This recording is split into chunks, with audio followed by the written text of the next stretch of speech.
சிலுவை நிழலில் சில நிமிடங்கள் இந்த நாட்களும் கூட ஒரு வார்த்தையை நாம் பார்க்க இருக்கிறோம். ஆதியாகமம் 15ஆம் அதிகாரம் 1வது வசனம்.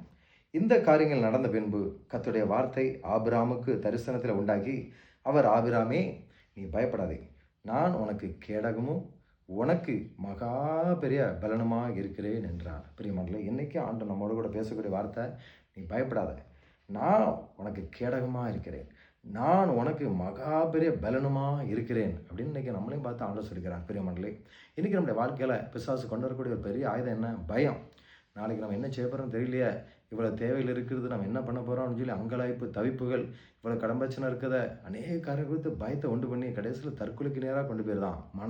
கடைசியில் உண்டு பண்ணி மன போராட்டங்களை உண்டு பண்ணி கடைசியில் மன அழுத்தத்தை உண்டு பண்ணி தூக்கம் இல்லாமல் நிம்மதி இல்லாமல் கடைசியில் கொண்டு போய் பாருங்க சூசைடில் கொண்டு போய் விட்டுறதான். ஆனால் ஆண்டவர் சொல்கிறார், நீ பயப்படாத, நான் உனக்கு கேடகமும் மகா பெரிய பலனுமாக இருக்கிறேன்னு சொல்கிறார். அன்னைக்கு ஆபிரகாமை பார்த்து கொடுத்த அதே வாக்குத்தத்தை போல இன்னைக்கு நம்மளை பார்த்து சொல்கிறார். அதே போல் பக்கத்து வீட்டுக்காரன் எவனா செய்வனை வச்சுட்டானோ, நமக்கு விரதமாக யாராவது பண்ணிட்டாங்களோ வச்சுட்டானோ, எதை பற்றி நீ நினைச்ச வேண்டாம், பயப்பட வேண்டாம், நான் உனக்கு கேடகமாக இருக்கிறேன், உனக்கு மகா பெரிய பலனுமாக இருக்கிறேன். அப்போ ஏதோ வியாதி வந்துட்டு ஐயோ அப்படியா இருக்குமோ இப்படியா இருக்குமோ, இனி அவ்வளோதானோ, நம்ம நாட்கள் முடிஞ்சு போச்சு நம்ம நினைக்கலாம். நீ பயப்படாத, நான் உனக்கு வியாதியிலிருந்து விடுதலை தர வேண்டும் கத்த சொல்கிறார்.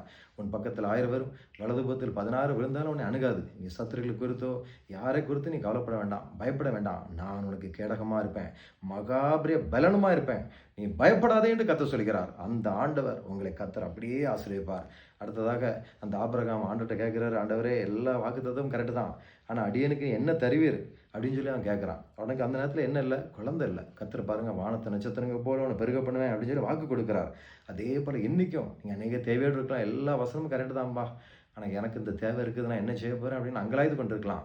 கத்தருடைய மனவிருப்பங்களை நிறைவேற்றுவார்.